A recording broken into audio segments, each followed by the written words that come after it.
Bismillahirrahmanirrahim. Assalamualaikum warahmatullahi wabarakatuh. Selamat datang kembali di channel Mas Daily. Hari ini kita akan membahas tema yang keenam pada mata kuliah Kapita Selekta Pendidikan, yaitu problematika pendidik PAI antara realita dan idealita sebagai akuntabilitas sosial. Jadi pendidik PAI itu sering kali dihadapkan pada sebuah problema yang berkepanjangan. Yang ini memang terjadi karena adanya kesenjangan antara idealita yang ada di benak masyarakat atau orang tua peserta didik dan realita yang ada di lapangan. Nah, bagaimanapun akuntabilitas sosial dari pendidik PAI ini dipertaruhkan dalam rangka menjalankan tugas dan profesinya sehari-hari. Kita akan mulai pembahasannya dari subtema yang pertama, yaitu problematika pendidik PAI. Jadi, apa saja problematika yang ada? Mari kita simak satu-satu. Nah, idealnya ini ada stigma yang berkembang di masyarakat ya, bahwa pendidik PAI itu adalah sosok yang paling bertanggung jawab atas pembentukan religiusitas dan akhlak peserta didik. Nah, tentu tugas ini tidak mudah ya, karena memang mestinya ini bukan hanya tanggung jawab dari pendidik PAI saja. Tetapi kalau ada kasus misalkan degradasi moral atau kenakalan remaja, itu yang paling awal disalahkan adalah pendidik PAI. Nah, yang kedua adalah PAI itu adalah mata pelajaran yang harus diprioritaskan karena budi pekerti anak itu tergantung pada pembelajaran PAI. Ini idealita yang ada di benak orang tua atau wali peserta didik, biasanya seperti itu. Nah, realitanya adalah bahwa pembentukan religiusitas dan akhlak peserta didik itu adalah tanggung jawab seluruh stakeholders. Jadi bukan hanya pendidik PAI ya. Guru pendidikan agama Islam ini adalah bagian dari sebuah sistem yang ada pada institusi pendidikan formal. Nah, stakeholders ini siapa? Ya semuanya ya. Jadi sekolah ya, kemudian masyarakat dan juga keluarga. Mestinya pembentukan religiusitas dan akhlak itu adalah tanggung jawab dari seluruh stakeholders. Nah, yang kedua adalah ini. Durasi mata pelajaran pendidikan agama Islam itu hanya 2-3 jam saja dalam satu minggu. Tentu ini tidak setara ya dengan mata pelajaran yang di UN-kan atau yang masuk dalam ujian nasional, walaupun kabarnya akan segera dihapus juga. Nah, jadi apa jalan tengah dari idealita dan realita yang ada jarak ya cukup dalam ini? Maka jalan tengahnya adalah kita sebagai pendidik PAI ini harus menerapkan K13 dengan corak kolaboratif, pendekatan saintifik, penilaian autentik yang mengacu kepada kebijakan penguatan pendidikan karakter. Nah, teman-teman tentu sudah sering kali ya membahas mengenai penerapan kurikulum 2013 ini. Karena sejak 2016 ini sudah diterapkan dan sampai saat ini sudah 4 tahun berjalan. Nah, yang perlu kita bahas nanti adalah mengapa kita harus menerapkan K13 yang bercorak kolaboratif ini. Bukankah sebagai pendidik kita harus menanamkan sifat atau sikap kompetitif begitu ya?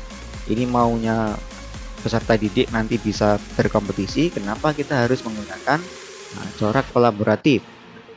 Nanti coba teman-teman menjawab itu. Nah, kenapa harus menggunakan pendekatan saintifik? Bukankah pendidikan agama Islam itu syarat akan nilai-nilai religiusitas yang bersifat abstrak, yang kemudian seringkali dihadapkan ya dengan kajian-kajian keilmuan alam yang tidak sejalan, misalnya seperti itu. Nanti coba kalian komentari perihal pendekatan saintifik ini. Kemudian kenapa harus penilaian autentik?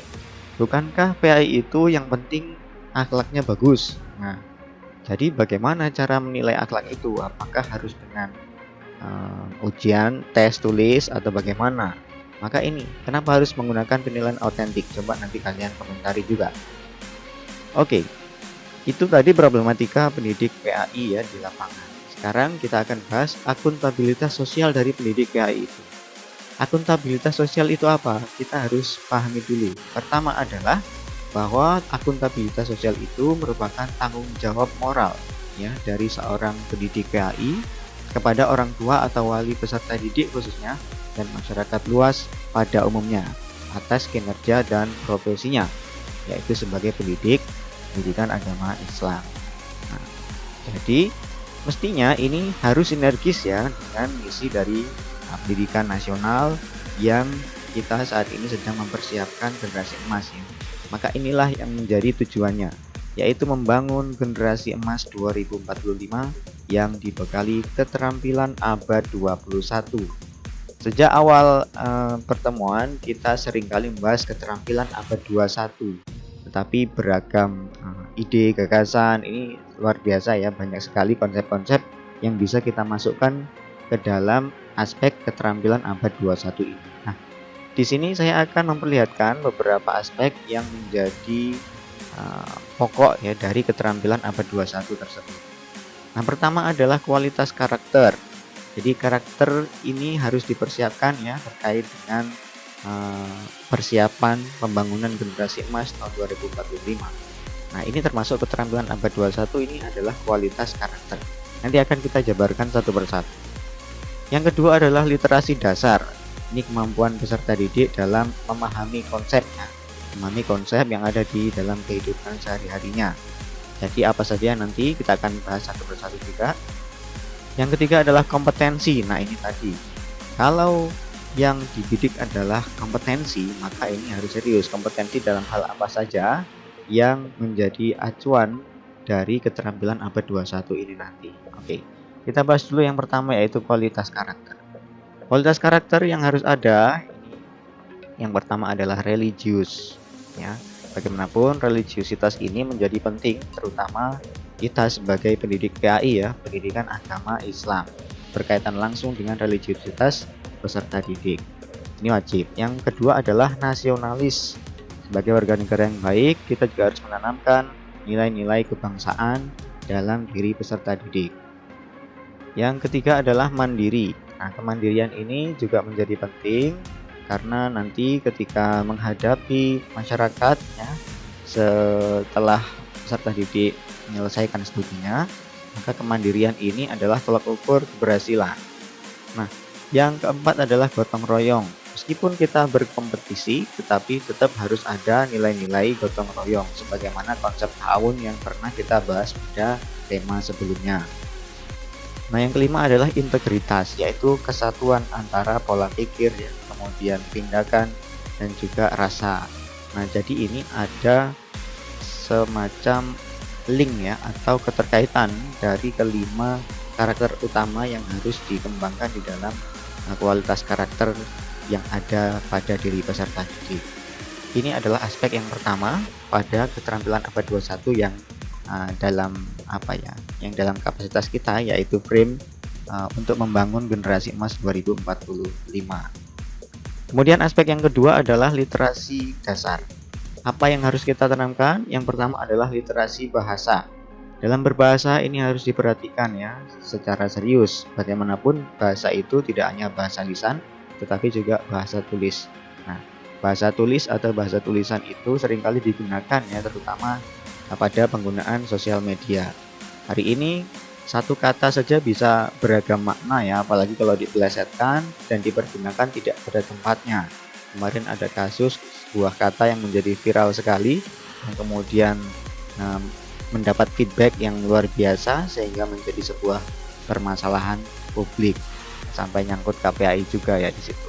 Maka literasi bahasa ini penting untuk kita tanamkan dalam diri peserta didik supaya tidak terjadi kekacauan seperti kasus yang kemarin itu. Nah, kemudian adalah literasi numerasi. Ini adalah kemampuan berhitung ya, kemampuan terkait dengan angka-angka itu. Ini harus kita tanamkan karena memang secara indeks kependidikan Indonesia itu masih berada di bawah peringkat 30 sekian gitu dari 50 sekian negara. Nah, jadi literasi numerasi ini supaya kita tidak tertinggal dari negara-negara maju yang lain, walaupun kita saat ini juga masih dalam tahap negara berkembang. Nah, kemudian literasi sains.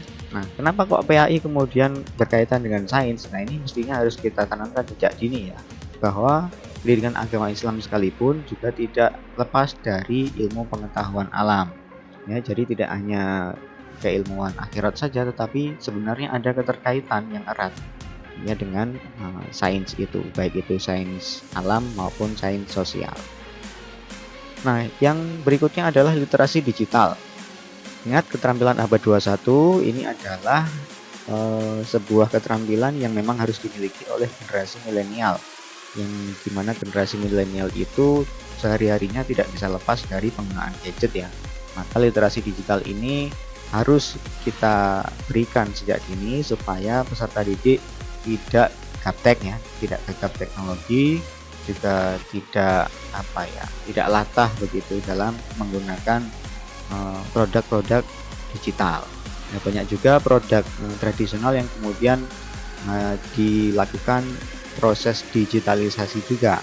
Seperti hari ini ada perpustakaan digital ya, yang dulu perpustakaan itu selalu dalam bentuk textbook atau buku cetak, sekarang sudah menjadi perpustakaan digital seperti itu. Nah, ini adalah contoh konkret. Kemudian ada literasi finansial. Nah, hari ini juga banyak sekali ya muncul fintech itu finansial yang memanfaatkan IT, dan itu menjadi ya tantangan bagi kita semuanya karena tidak semua fintech itu bagus dan butuh sebuah kajian mendalam terkait dengan hal itu. Maka literasi finansial ini juga harus kita perkenalkan. Dan yang terakhir ada literasi budaya. Kenapa harus kita perkenalkan juga budaya kepada peserta didik? Supaya budaya bangsa ini tidak hilang begitu saja. Generasi milenial itu seringkali terlena ya dengan apa yang ada di depan matanya. Misalkan hari ini sedang demam K-pop gitu. Maka semuanya berbondong-bondong menyukai K-pop. Yang padahal Indonesia sendiri memiliki ragam budaya ya, dalam hal ini musik misalnya. Musik tradisional Indonesia itu luar biasa banyak sekali. Jadi kalau hanya terpesona, terpukau dengan produk-produk luar negeri, maka budaya ini akan sirna nanti seiring berjalannya waktu. Karenanya literasi budaya ini harus tetap kita tanamkan ya kepada peserta didik, seiring dengan perkembangan teknologi yang ada saat ini. Nah, kemudian aspek kompetensi ini yang harus kita internalisasikan. Yang pertama adalah berpikir kritis. Bagaimana peserta didik ini mampu untuk menyelesaikan persoalan secara runtut dari simpul persoalannya nanti sampai kepada solusi. Karena dengan berpikir kritis seperti ini, maka solusi yang ditawarkan nanti akan menjadi lebih to the point ya, tepat sasaran. Kemudian kompetensi berikutnya adalah kreativitas. Nah, teman-teman tentu mengingat ya bahwa perusahaan ponsel misalnya yang dulu sempat besar sekali pada era 90-an atau tahun 2000-an sekarang sudah hilang begitu saja, digantikan oleh sesuatu yang sebenarnya masih baru ya. Belum ada 10 atau 20 tahun, tetapi hari ini sudah mendahului ya, jauh mengungguli daripada perusahaan yang sudah ada sebelumnya. Ini adalah bukti bahwa kreativitas itu memang tidak ada batasannya. Dan ini harus kita pahamkan kepada peserta didik bahwa kreativitas itu sangat-sangat penting. Kemudian ada kompetensi komunikasi. Ini terkait dengan literasi bahasa tadi juga ya. Jadi komunikasi ini perlu kompetensi khusus ya, sehingga tidak disalahartikan, tidak disalahgunakan, sehingga tidak terjadi sebuah kesalahpahaman. Nah, yang terakhir adalah kompetensi kolaborasi. Ini agak membingungkan ya. Jadi yang dimaksud di sini bukan berkompetisi secara dalam ranah ini bukan dalam pengertian kompetisi persaingan gitu, bukan. Tetapi di sini lebih kepada kompetensi untuk berkolaborasi, itu bekerja sama begitu. Kita ambil keunggulan dari A, B, C, kemudian kita collab, kemudian kita membuat sesuatu yang baru. Nah, itu yang dimaksud dengan kompetensi kolaborasi dalam hal ini. Maka dari sekian banyak aspek ini, keterampilan abad 21 ini mestinya juga harus kita kembangkan seiring dengan berjalannya materi pendidikan agama Islam itu. Nah, pertanyaannya adalah aspek mana yang kira-kira menjadi domain utama dari seorang pendidik PAI agar akuntabilitas sosialnya ini tinggi di mata masyarakat. Dari sekian banyak ini kira-kira mana ya? Nah, coba nanti teman-teman jawab itu. Nah, kalau sudah begitu bagaimana cara mengoptimalkannya? Nah, Misalkan teman-teman berpikir, oh ini religiusitas nih yang harus menjadi domain utama dari seorang pendidik PAI ya, supaya akuntabilitas sosialnya tinggi. Nah, kira-kira bagaimana caranya? Nanti coba dijawab. Oke, pembahasan yang berikutnya adalah dinamika pendidik PAI. Dinamika pendidik PAI ini terkait erat dengan kompetensi pendidik atau guru PAI ya di sekolah dasar maupun sekolah menengah. Jadi sesuai dengan Undang-Undang Nomor 14 Tahun 2005 tentang guru dan dosen, memang seorang guru itu harus memiliki 4 kompetensi utama ya, yaitu kompetensi pedagogik, kompetensi kepribadian, kompetensi profesional, dan kompetensi sosial. Nah, kita akan bahas satu persatu supaya teman-teman memahami itu. Kompetensi pedagogi ini secara definitifnya adalah kemampuan mengelola serangkaian proses pembelajaran yang akan dilaksanakan oleh peserta didik. Ya, jadi kompetensi pedagogi ini ditujukan kepada peserta didik ya, dalam hal ini adalah peserta didik pada tingkat dasar dan menengah. Kenapa? Karena kalau di pendidikan tinggi ini bukan lagi pedagogik ya, tetapi sebutannya adalah andragogik. Nanti bisa kita share apa itu pedagogik, apa itu andragogik. Tapi yang jelas untuk pendidikan dasar dan menengah, maka kemampuan pendidik dalam mengelola serangkaian proses pembelajaran itu adalah masuk dalam kompetensi pedagogik. Yang kedua adalah kompetensi kepribadian. Kompetensi kepribadian ini merupakan kemampuan kepribadian pendidik yang mantap, berakhlak mulia, arif, dan berwibawa, serta menjadi teladan bagi seluruh peserta didik. Bagaimanapun pendidik PAI ini harus menjadi contoh yang baik ya kepada peserta didik. Apakah kalau guru mata pelajaran yang lain tidak begitu? Ya tentu ada sedikit spesialisasi ya, karena ini mata pelajarannya adalah pendidikan agama Islam. Maka kepribadian pendidiknya ini juga harus menjadi acuan ya. Oh itu guru agamanya begini kok, begitu kok. Misalkan ada stigma yang negatif, maka apa yang dikatakan oleh guru PAI itu akan diacukan begitu saja. Jadi harus ada percontohan ya, teladan yang bagus mulai dari kepribadian pendidik itu sendiri. Kita harus bisa menunjukkan, oh ternyata kepribadian yang Islami itu seperti ini. Sehingga dengan demikian peserta didik akan terinspirasi dan nanti akan bersedia ya mendengarkan apa yang kita jelaskan dengan sukarela. Kemudian kompetensi profesional. Nah, pendidik PAI juga harus memiliki kompetensi profesional ini, yaitu kemampuan penguasaan materi pelajaran secara luas dan mendalam sesuai dengan bidang keilmuannya. Dalam hal ini bidang keilmuannya adalah pendidikan agama Islam. Nah, penguasaan materi pelajaran secara luas dan mendalam ini butuh keseriusan ya, apalagi hari ini semuanya serba terukur ya, indikatornya harus jelas. Nah, hari ini alhamdulillah kita sudah sangat dimudahkan ya dengan adanya IT, perkembangan IT hari ini sangat pesat, sehingga ketika ada materi yang mungkin belum kita ketahui, kita bisa langsung mencari informasi itu dengan cepat melalui media internet. Nah, jadi jangan sampai kita kalah cepat, apalagi informasi yang kita berikan tidak sebanyak apa yang diketahui oleh peserta didik. Ya, jadi kita harus terus belajar dalam hal ini, terutama adalah penggunaan IT ya, sehingga materi pelajaran yang akan kita sampaikan itu bisa dikemas secara lebih luas dan mendalam. Dengan begitu nanti peserta didik akan menjadi antusias dalam mengikuti proses pembelajaran tersebut. Nah, yang keempat adalah kompetensi sosial. Ini harus dimiliki oleh semua guru sebenarnya ya, tetapi pendidik PAI juga sangat penting di dalam menerapkan atau memiliki kompetensi sosial ini.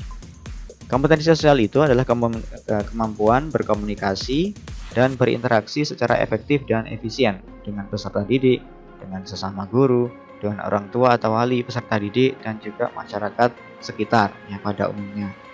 Nah, ini adalah 4 kompetensi yang harus dimiliki oleh pendidik, khususnya pendidik PAI juga. Nah, lalu pertanyaannya yang muncul adalah dari keempat kompetensi itu bagaimana cara meningkatkannya? Apalagi seandainya di institusi yang kita tempati terdapat kendala finansial. Kira-kira apa nih? Apa yang bisa kita lakukan untuk mengoptimalkan keempat kompetensi ini, kompetensi pedagogik, kepribadian, profesional, dan sosial. Seandainya institusi yang kita tempati terkendala finansialnya. Coba nanti teman-teman jawab di kelas atau di diskusi online kita nanti. Nah, oke. Jadi apa yang kemudian bisa kita lakukan sebagai pendidik PAI sebagai bentuk dialektika ya tadi antara problematika, kemudian sudah ada 4 kompetensi tadi. Nah, ini terkait erat dengan peran pendidik atau guru PAI. Jadi dalam aturannya yaitu PP ya, Peraturan Pemerintah Nomor 19 Tahun 2017, ini adalah pengganti PP Nomor 74 Tahun 2008 tentang guru. Jadi Kemendikbud sudah mendorong sebuah paradigma baru bagi para guru ya, supaya mampu menjalankan perannya sebagai pendidik profesional. Jadi bukan hanya mencerdaskan peserta didik, tetapi juga membentuk karakter positif ya, supaya mereka ini menjadi generasi emas Indonesia dengan kecakapan abad 21 yang sudah kita bahas di slide sebelumnya. Apa saja peran pendidik atau guru PAI ini? Yang pertama adalah sebagai pengajar. Tentu ini suatu hal yang mafhum ya, karena ini adalah tugas pokok dari pendidiknya atau guru, yaitu transformasi keilmuan, nilai atau value, dan juga metodologi. Nah, ini peran utama dari seorang pendidik. Yang kedua adalah sebagai fasilitator. Ini yang seringkali kemudian disalahartikan ya, bahwa pendidik itu ya sudah mengarahkan saja begitu. Memang fasilitator ini maksudnya adalah membantu peserta didik mencapai target pembelajaran. Jadi ini jelas ya bahwa fasilitator itu membantu. Nah, tetapi kemudian pada penerapan KBK atau KTSP yang lalu, kurikulum yang sebelumnya, ini seringkali disalahartikan. Oh ya sudah, pendidik itu membantu saja. Nah, ini. Jadi di sini sudah ada 2 peran ya, ada pengajar, ada fasilitator. Kemudian peran yang ketiga adalah sebagai penjaga. Nah, di dalam peraturan pemerintah tadi disebutkan ini adalah penjaga gawang, tapi ya saya sebut penjaga begitu sajalah, nggak usah pakai gawang. Nah, penjaga di sini maksudnya adalah membantu peserta didik menyaring berbagai pengaruh negatif yang berdampak buruk bagi perkembangannya. Nah, jadi kalau peserta didik itu ada di lingkup institusi pendidikan, maka yang wajib menjaga itu adalah pendidik itu. Kalau di rumah, siapa menjaganya? Ya tentu saja orang tua. Nah, kemudian peran yang keempat adalah penghubung. Penghubung apa nih maksudnya? Ini menghubungkan peserta didik dengan berbagai sumber belajar yang tidak hanya ada di dalam kelas atau sekolah. Jadi kalau hari ini sekolah masih melarang adanya penggunaan internet, maka sudah ketinggalan zaman. Kalau ada sekolah yang memaksakan peserta didik untuk membeli buku paket atau buku LKS saja dari sekolah atau guru tertentu begitu ya, ini juga salah kaprah. Karena sumber belajar itu bisa diakses dari mana saja, apalagi internet hari ini sudah luar biasa ya. Jadi peran kita sebagai pendidik PAI itu juga harus menghubungkan antara sumber belajar satu dengan yang lain supaya bisa diakses secara fleksibel, bisa diakses secara luas dan mendalam oleh peserta didik dimanapun mereka berada, baik itu dalam lingkungan sekolah ataupun ketika tidak berada di sekolah. Nah, yang kelima adalah peran katalisator. Katalis itu mempercepat ya. Jadi di sini peran ini adalah menggali dan mengoptimalkan potensi peserta didik dengan lebih cepat. Ya, inilah peran yang harus dimiliki oleh pendidik PAI ya. Jadi bukan hanya mengajar ya, bukan hanya membantu, tetapi juga menggali dan mengoptimalkan potensi peserta didik dengan lebih cepat. Nah, bagaimana caranya? Tentu nanti perlu ada pendekatan khusus ya, misalkan pendekatan personal, karena setiap pendidik itu punya punya cara berpikir yang berbeda.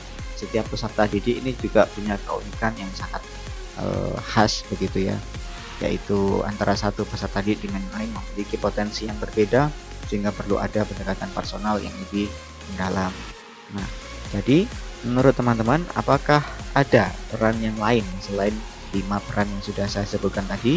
Silakan nanti kita diskusikan bersama-sama, sehingga ketika ada tambahan kita bisa saling melengkapi satu dengan yang lainnya.